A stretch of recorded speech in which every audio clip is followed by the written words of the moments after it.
Alors ensuite, on va passer concrètement, ça c'est plus du concret, c'est combien d'articles est-ce que vous devriez publier? Donc ça c'est une question souvent on se pose. Est-ce qu'avec 30 articles ça suffit? Est-ce que 100 c'est bien? 150, 200, 300, bref. Combien d'articles il va vous falloir publier? Je vous laisse répondre dans le chat, hein, comme ça je bois une gorgée d'eau. Bon bah c'est cool, hein. On a pas mal de réponses, on a du 100 à 120, 100 pour être bien référencé, 3 ou 4 par semaine, 2 par semaine, déjà un c'est bien, non? Ouais, déjà un c'est pas mal. Il faut commencer toujours par le premier. En fait, il n'y a pas vraiment de règle, moi je dirais le plus possible, le maximum possible. Donc également ce que vous pourriez faire, surtout à vos débuts, ça c'est ma recommandation pour vous lancer dans le blogging, choper l'habitude, c'est que utilisez votre blog un peu comme un journal intime. Donc vous n'avez pas forcément besoin de trouver des informations transcendantes, hein, surtout dans les 30 premiers articles, ils ne seront pas lus. Donc chopez votre blog comme un journal personnel, mettez un peu vos aventures, qu'est-ce qui vous est passé, enfin toujours par rapport au MLM, hein, votre ressenti, les émotions, le nombre de personnes que vous avez appelées, qu'est-ce que vous avez compris aujourd'hui, quel a été votre déclic, hein, quelle solution vous avez trouvé, votre évolution, vos résultats, peu importe, le côté émotionnel que vous ressentez. Et tous les jours presque, hein, essayez de publier un petit article par-ci par-là, c'est juste l'histoire de vous faire les mains en fait, hein, vos mains sur le clavier, et de fil en aiguille, ben, vous allez commencer à prendre du plaisir, c'est en forgeant qu'on devient forgeron. Donc pour vous donner des chiffres un peu plus peut-être concrets qui pourraient vous donner hein, la puce à l'oreille, je dirais qu'un minimum de 60 articles vont commencer à vous donner un minimum de résultats. C'est vraiment le début, hein, 60 articles. Il y a beaucoup de gens d'ailleurs qui ils s'arrêtent aux alentours de 50, ou des fois aux alentours de 60. Ils sont fatigués, ils ont publié 60 articles en un an et hop, ils en peuvent plus et ils n'ont pas de résultats, c'est normal. En fait, c'est comme tout dans le MLM, c'est persistance et régularité. Si vous publiez 60 articles en 2 ans, vous n'aurez jamais aucun résultat. Pareil, si vous en publiez 100 en 3 ans, vous n'aurez pas de résultat parce que il manque de la persistance dans vos efforts. Donc régularité, et je dirais un article tous les 2 jours, ça serait très très bien. Un article tous les 2 jours.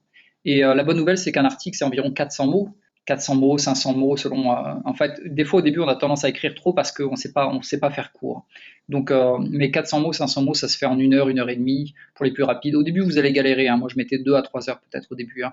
Mais si vous amusez à mettre une alarme et vous imposez 1 heure et demie, pas plus, vous devriez y arriver. Donc 60 articles pour commencer, pour avoir un minimum de trafic, je dirais, et ensuite viser la première barre des 100 articles.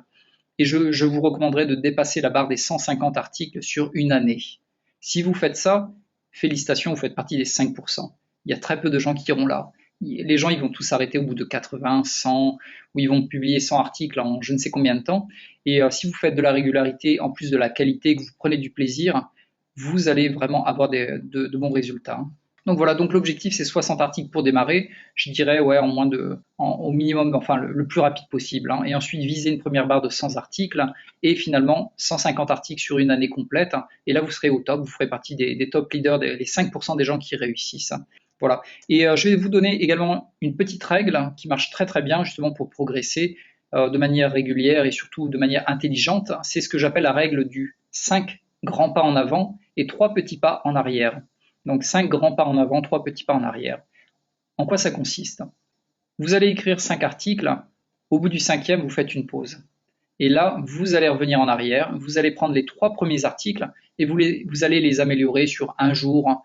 Ouais, en un jour, je pense que vous pouvez les retravailler un petit peu. Et donc, et ensuite, vous allez publier 5 nouveaux articles. Donc là, on arrive à la barre des 10. Et vous allez revenir en arrière, vous allez prendre le quatrième article, cinquième et sixième article que vous allez retravailler sur un jour. Vous allez publier 5 nouveaux articles et vous allez améliorer le septième, huitième, neuvième, etc., etc. En fait, vous faites une boucle. Donc 5 articles, donc 5 grands pas en avant, 3 petits pas en arrière. Et ça, il y a énormément de bénéfices à faire ça. C'est fantastique d'ailleurs comme boulot, comme approche, hein, ça marche à merveille. Et donc, quels sont les avantages à votre avis? Et je vais poser la question peut-être à Sébastien. Est-ce que tu pourrais me donner seulement un seul avantage à ton avis à faire cette méthode? 5 pas en avant, 3 petits pas en arrière. C'est de se rendre compte de l'évolution qu'on a fait et les suivants vont être meilleurs automatiquement, quoi. Ok, génial, tu m'en as donné deux là. Et je pense que c'était les deux principaux, hein. Ouais, ouais. Est-ce que toi, tu l'as fait déjà cette méthode? Non, pas encore. D'accord, Pas tu as, encore. tu as publié combien d'articles? J'en suis à 11 pour le moment. Bon, félicitations, il est temps de faire ta pause. Donc, je vais m'en occuper justement. En fait, je me rappelle les premiers articles que je publiais, je croyais que j'étais le maître du monde, quoi. Waouh, mon idée était fantastique, ça allait changer le monde, quoi. Et on a souvent un peu cet état d'esprit, on a passé 3 heures à écrire un article, il est fantastique, tout le monde devrait le lire, c'est génial, c'est incroyable. Et au bout du cinquième, si on revient en arrière, on se dit, ouh là, mon article, finalement, il était un peu lourd, les phrases sont longues, c'est mal structuré, etc. Et donc, ça permet de voir également surtout la progression, de se remettre en question et surtout de voir qu'on s'est amélioré. Et ça, c'est super important de voir qu'il y a eu une amélioration. Et cette amélioration vous donne des ailes, vous dites là, waouh, j'en suis à mon cinquième article, je suis largement meilleur qu'à mon premier. Et quand vous en arrivez à votre dixième et que vous regardez votre quatrième article, vous êtes là, waouh, mais comment j'ai pu publier un article aussi minable? Et là, c'est ce que je me suis dit d'ailleurs quand je suis revenu en arrière sur mes premiers articles. Quand je les ai pondus, j'étais super fier de moi, je voulais le montrer à tout l'univers, d'ailleurs je l'avais fait, je l'ai publié sur Facebook, ce qui est très très bien, il faut savoir se jeter à l'eau. Et par contre, une fois, si j'y reviens ensuite, genre 6 mois après, peu importe, et là je pleure, quoi. Je me dis, waouh, mais comment est-ce que j'ai fait pour publier un article si minable? Et là je l'améliore et tout de suite il devient mieux, quoi. Et comme l'avait dit Sébastien, ça permet surtout d'améliorer aussi son futur. Si vous voyez les erreurs que vous avez faites, que vous pleurez sur votre sort en vous disant mais comment j'ai pu publier un article aussi nul, c'est sûr que le 11e article que vous allez publier, il n'y aura pas les erreurs que vous aviez commises dans les premiers. Donc c'est ce qu'on appelle de l'auto-évaluation, c'est super important de remettre les pendules à l'heure tous les 5 articles. Voilà. Alors, il y a une question de Irina, faut-il republier les articles après révision? Ouais, bien sûr, ouais. En fait, c'est pas vraiment republier, c'est-à-dire que tu changes la date.